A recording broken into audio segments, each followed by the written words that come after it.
Saat korupsi masih berjalan dan sulit dibendung, saat tata kelola negara masih amburadul, saat politik hanya berputar di lingkaran elit yang sama, maka rakyat harus mulai bertanya, sampai kapan kita hanya menjadi penonton?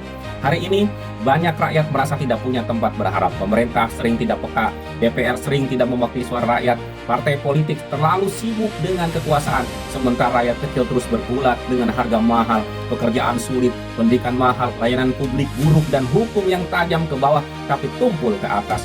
Inilah alasan mengapa kita butuh politik perubahan, bukan politik wajah saja, bukan sekedar ganti orang, bukan sekedar ganti baju, ganti slogan, atau ganti koalisi. Yang kita butuhkan adalah perubahan cara mengelola negara.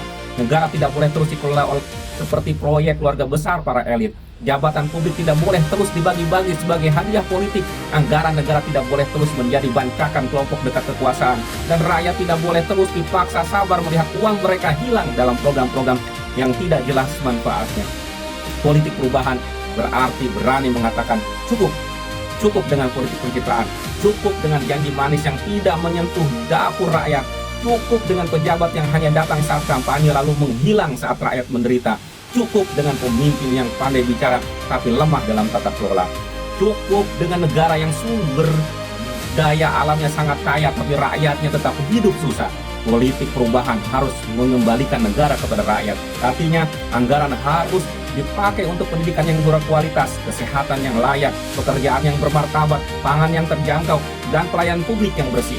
Politik perubahan juga harus berani membersihkan birokrasi dari oknum-oknum yang rakus, karena selama korupsi dianggap biasa, selama pungutan dianggap wajar, selama proyek negara menjadi ladang rente, maka investor akan takut, rakyat akan kecewa, dan masa depan bangsa akan terus digadaikan. Kita tidak bisa terus berharap pada sistem lama yang berkali-kali mengecewakan. Kalau pemerintah tidak bisa dipercaya, rakyat harus mengawasi. Kalau DPR tidak lagi mendengar, rakyat harus bersuara.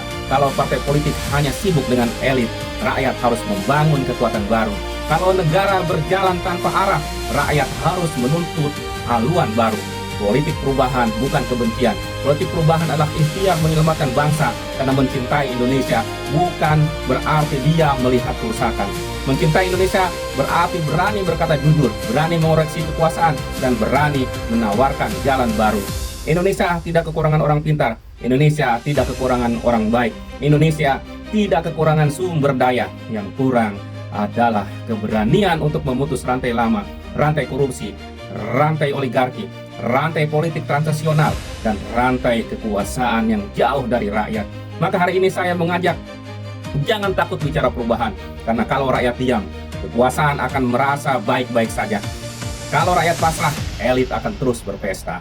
Kalau rakyat tidak bergerak, maka masa depan anak-anak kita akan ditentukan oleh orang-orang yang tidak pernah merasakan penderitaan rakyat kecil. Kita butuh politik perubahan, politik yang bersih, politik yang berani, politik yang berpihak pada rakyat, politik yang menjadikan kekuasaan sebagai amanah, bukan sebagai kesempatan memperkaya diri. Saya Didin Farudin, Diaspora Membangun Indonesia. Salam dari Belanda.